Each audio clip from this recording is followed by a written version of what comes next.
y vamos a conversar también de algunas cosas que se están planteando. Primero que nada, Rodrigo Gutiérrez, muy buenos días. Hola, Juan Pablo y Cristian, ¿cómo están? Bien, excelente, muchas gracias. Oye, bueno, cuéntanos un poco para actualizar a la gente cómo fue la rentabilidad de los multifondos de septiembre, que fue, y dice todo el mundo que fueron realmente malas y es un retroceso y que todos las AFP tienen la culpa. ¿Cómo lo podríamos resumir este mes de septiembre? Bueno, un resumen dice que todos los multifondos tuvieron resultados negativos durante el mes de septiembre, todos cerraron con cifras negativas, el fondo A una rentabilidad del menos 2,01%, el fondo E un menos 3,23%, y esas cifras negativas, cuando uno las evalúa en lo corrido del año, desde enero a septiembre, nos arrojan cifras que son de preocupación. Por un lado, la pérdida acumulada del fondo A del menos 17,5%, esto anota el segundo peor registro en su historia luego de la crisis subprime en el 2008, y por el lado el fondo E acumula una pérdida del 0,99 negativo, esto es revirtiendo las ganancias que había tenido este año y por lo tanto sumando la mala noticia del cierre del año pasado, que tuvo una pérdida del menos 13%. Y estas son malas noticias en general. Lo que nosotros decimos es que para aquellas personas que están en el fondo A, les queda un largo camino por recorrer. La evidencia estadística, la evidencia empírica muestra que todos los multifondos tienen resultados positivos en el largo plazo, pero lo que sí es motivo de preocupación es respecto a aquellas personas que están próximas a jubilar, que están en el fondo D, en el fondo E, que están observando pérdidas, porque eso afecta sus saldos y afecta eventualmente sus futuras pensiones. Pero ahí, Rodrigo, si es que uno hace el comparativo con el benchmark, que le gusta hablar con respecto a lo que está pasando en el mercado, ¿cómo andan los multifondos, por ejemplo, el fondo A con respecto al Standard & Poor's o el fondo D con respecto al nivel de bono mundial? Sí, yo creo que es válida esa reflexión, porque efectivamente los resultados de los multifondos son el reflejo de lo que pasa en los mercados financieros y de lo que está pasando en la economía global.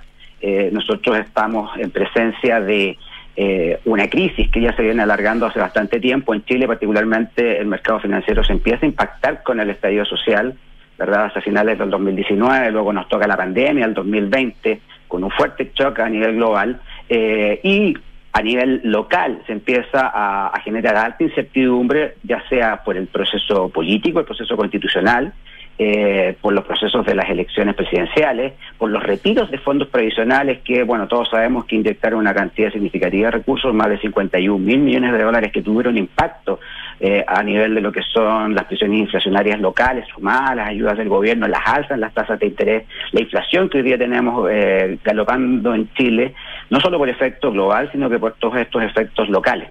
Entonces, sí, efectivamente los resultados son negativos, pero como tú dices, son negativos en un contexto de que la economía global en su conjunto está golpeada. No existe un benchmark directo como el que tú señalas, comparativo, como para medir el desempeño. Sí hizo un estudio hace algunos años atrás en que se evalúa que en general la gestión de inversiones de las administradoras es una gestión que es razonable, más que razonable, es competitiva. Y las razones, como digo, no tienen que ver con necesariamente la gestión que hacen las administradoras, sino que tienen que ver justamente con el desempeño de los mercados financieros. Y en esa misma línea, Rodrigo, efectivamente, cuando uno lo compara con cualquier administrador de fondos, ve que las AFP no solo son competitivas, sino que son tremendamente exitosas, y hoy estamos viviendo una coyuntura mundial compleja al punto de vista de los mercados. ¿Qué se puede hacer con esta gente que evidentemente quiere jubilar o necesita jubilar, que está en la edad adecuada, y que escuchar que diga espérate que los mercados vuelvan a ser rentables, no solo es duro, es violento, sino que puede ser hasta angustiante? Entonces, ¿qué se puede hacer con eso?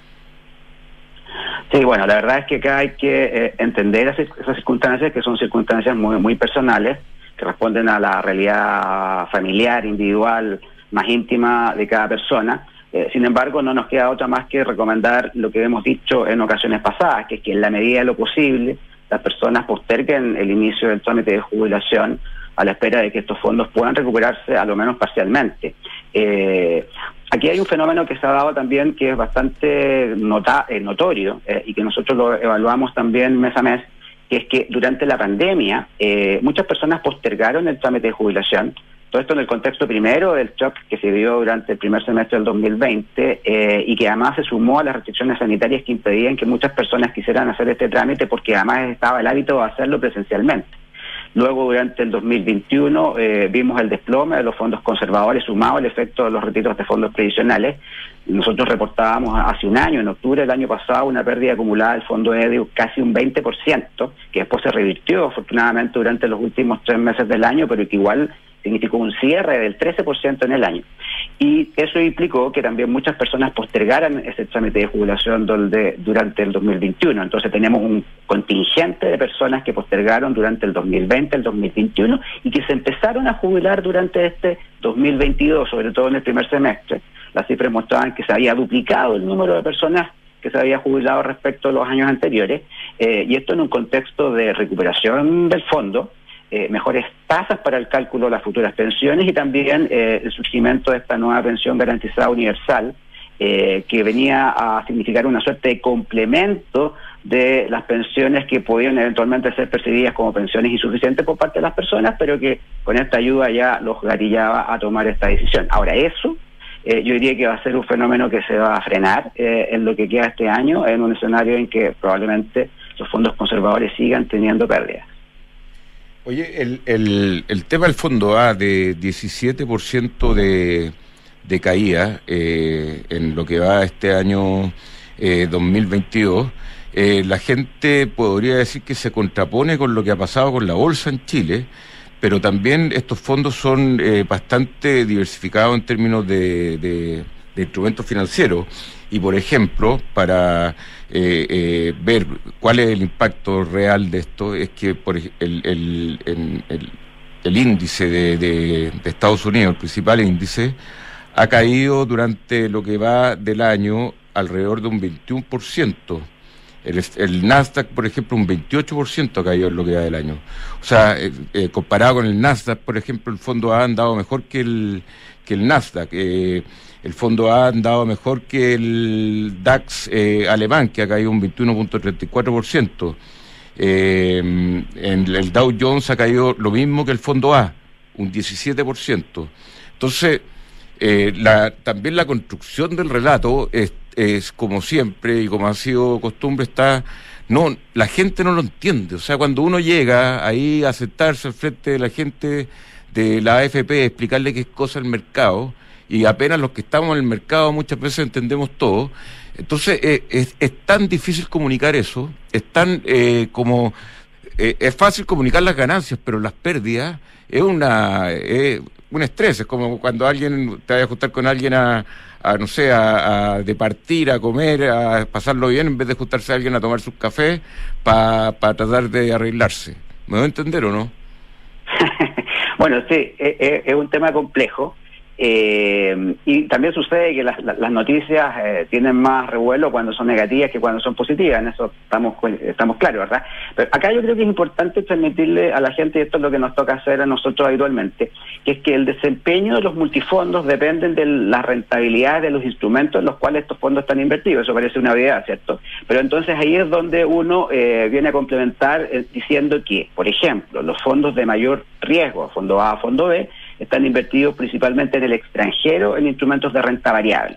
Luego entonces decimos que es importante, por lo tanto, evaluar cuál es el desempeño de esos fondos. Y efectivamente durante septiembre, tú lo dijiste, todos los índices internacionales muestran resultados negativos, caían las bolsas en Estados Unidos, en Europa, en Asia, en China, mercados emergentes. En Chile el IPSA, si bien tiene un buen desempeño, en septiembre cae un 6%. Entonces, en el fondo, lo que uno podría decir es que si el 80% de los fondos riesgosos están invertidos en bolsas que han tenido caídas, los resultados pudieron haber sido peores si es que no fueron compensados parcialmente por el alza del dólar.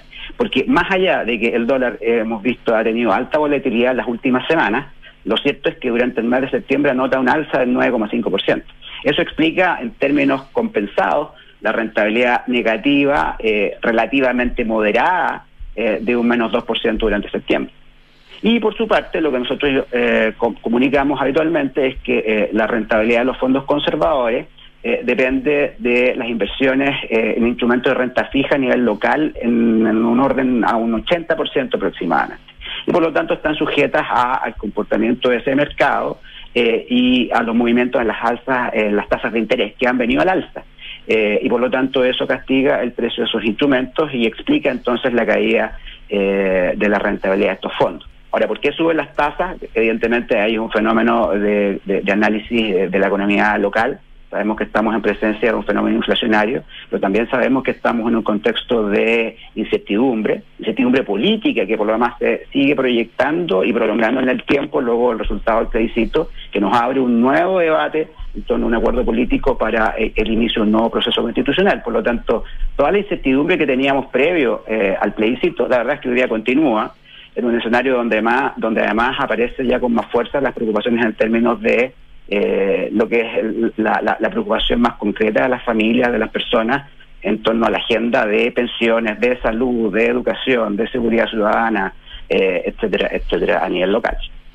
Sí, bueno, yo creo que ahí finalmente como comentario nos falta mucha carrera por recorrer respecto al nivel de comunicación que tenemos con la gente que depende de esos fondos respecto a qué se hace con esos fondos y por qué le fue tan bien y ahora por qué le está yendo más o menos mal. Eso es lo que pasa. Rodrigo Gutiérrez, muchas gracias. Gerente general de CIEDES. Gracias, Rodrigo. Gracias. Gracias, está muy bien. Sí, bueno. Doctor.